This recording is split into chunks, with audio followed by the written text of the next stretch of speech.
If you drive freight in the southeast, you already felt the tremor.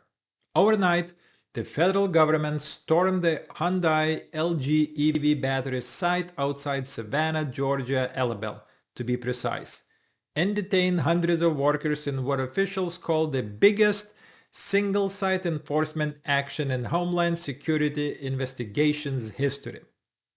475 people in cuffs. Construction paused. The biggest factory project in Georgia brought to a standstill in a single morning. That's not a blip. That's a shock to an entire logistics ecosystem that runs through the port of Savannah, I-95, I-16, and every reefer, flatbed, and dry van that feeds it. Now you've heard the numbers because how could you miss them? Nearly 500 detained.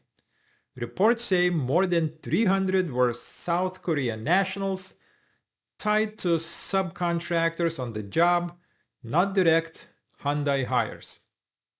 And here's the part Washington won't say out loud. This didn't just snag undocumented day laborers at the gate.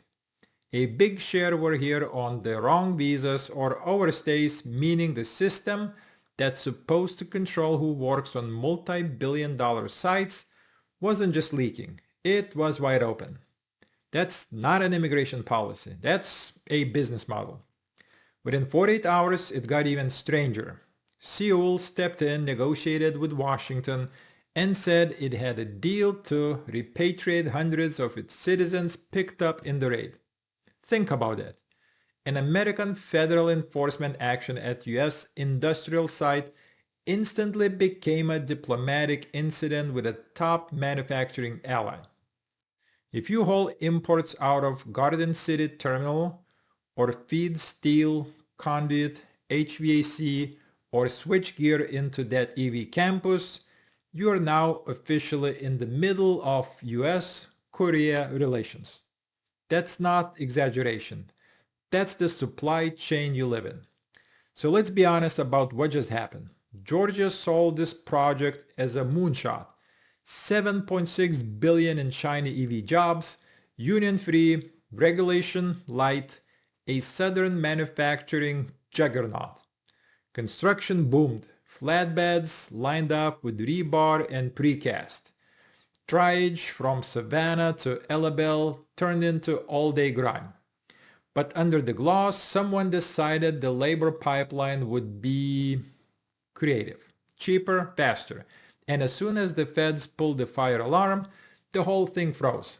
Truckers don't get paid for economic development. You get paid when freight moves.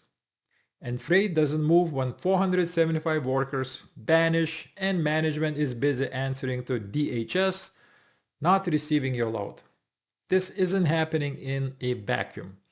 The White House's border czar went on TV promising more workplace crackdowns. Explicitly, more businesses are next.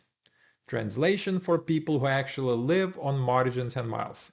The next time your dispatcher says, live unload at the MEGASITE, ask yourself if the lights will still be on when you hit the gate. Because the policy isn't abstract when your clock is ticking. It's the tension at the guard shack, a canceled PO, and a layover that burns your whole day. Let's talk lanes and rates. Savannah is the second busiest port on the East Coast and a critical valve for Southeast manufacturing. This one project alone has been sucking in steel, electrical gear, concrete additives, and specialized machinery for months. Pausing that pipeline doesn't just hit one shipper. It ripples. Fewer inbound containers pulled from the stacks. Fewer outbound equipment returns. Fewer baghauls into the Carolinas and Alabama, where related suppliers are staged. If you're running flatbed into Bryan County, expect a short-term dip and a lot of hurry up and wait. If you're dryage, expect boxes that should have been devanned to sit another week. And if you're a broker, congratulations, your carefully balanced capacity map just got a hole blown in it. And yes, the politics are radioactive. On one side, you got a federal government saying, we warned you, we're done with visa games and illegal labor. On the other, you've got a governor and state leaders who spent years promising the South Korean investment would deliver local jobs, and now they're explaining why hundreds of the people on site were neither local nor legal. In Congress, Republicans from the district praised the crackdown. In Seoul, officials say the arrests were heavy-handed and bad optics. So the question isn't who's morally pure. The question is who pays when the paperwork lies meet the real world. Spoiler, truckers always pay first, in time, in fuel, in broken schedules. What do people doing the work say? The forums lit up. Drivers are asking the basic question the consultants never ask. If you promise thousands of jobs, why isn't the first call to the Americans who live within 50 miles? Why are international staffing shell games the default until ICE shows up? Others point out the obvious risk to carriers. How many times have you been turned away because the site suddenly is not taking deliveries? Take a look at the threads. They don't sound xenophobic. They sound like a small business crushed by games rich people play. Now, if you're in this business, you want forecast, not a lecture. Here's the read. Short-term volatility. Expect push-outs of heavy construction loads and sporadic embrages at side gates. Appointment windows will stretch. Some vendors will hold equipment for compliance audits, which is corporate for we don't want to be the next headline.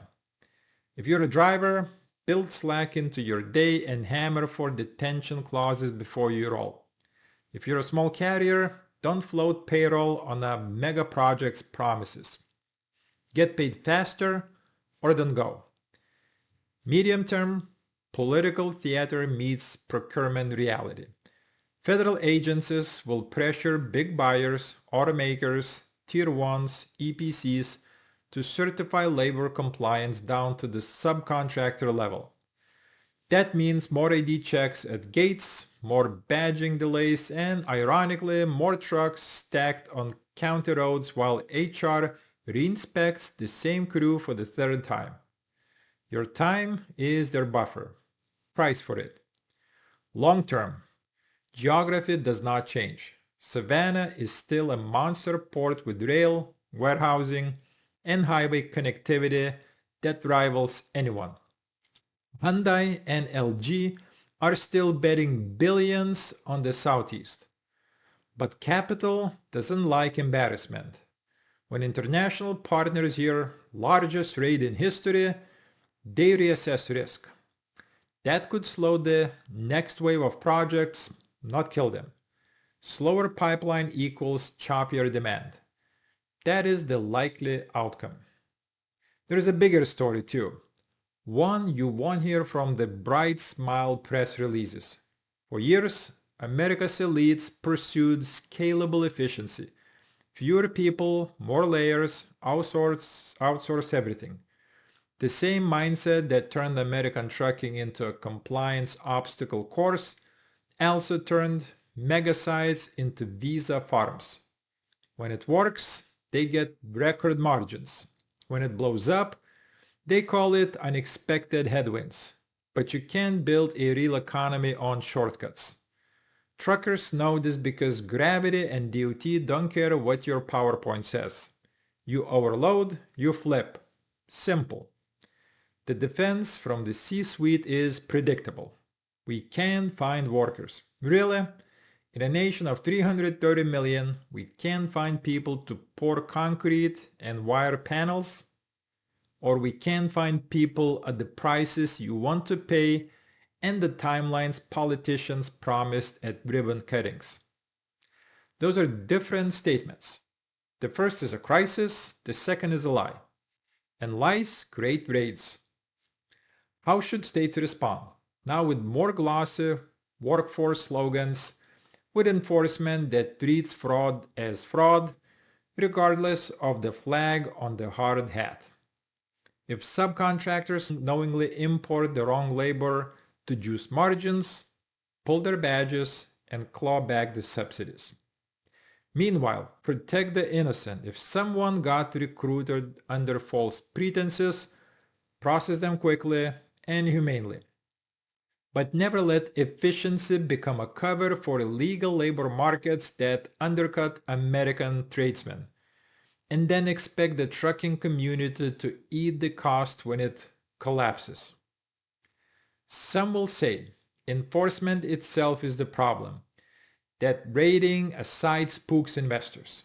That's backwards. The problem is the conduct that made a raid inevitable. You know what really spooks investors?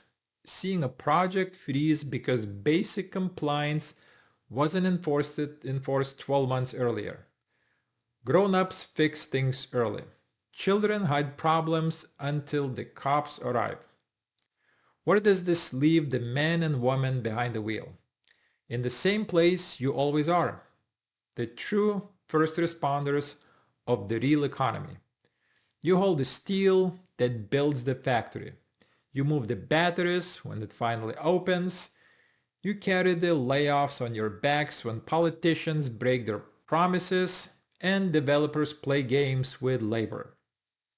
It's time someone asked, what does this do to the people in the trucks? Because if you're not thinking about that, you're not thinking about the economy. You're just reading headlines. So here's the challenge to leaders, corporate and political. Clean it up, follow the law, hire people who live here, pay them fairly, train them properly, and stop pretending that a 4-lane subcontractors is innovation. And when the plant opens and the first shift shows up with the real badges and real paychecks, you'll see something you haven't seen in years. Freight, that's predictable. Freight you can bank on. That's how you rebuild trust with truckers, with the public, and yes, with allies abroad who are now watching closely. And to the folks who actually do the driving, don't let anyone guilt you for demanding certainty. You run a business on thin margins with government hands in every pocket. If a site can guarantee 30 minutes in, 30 minutes out, and a real check on Friday, they can call someone else. The market needs you more than you need the next transformational photo op.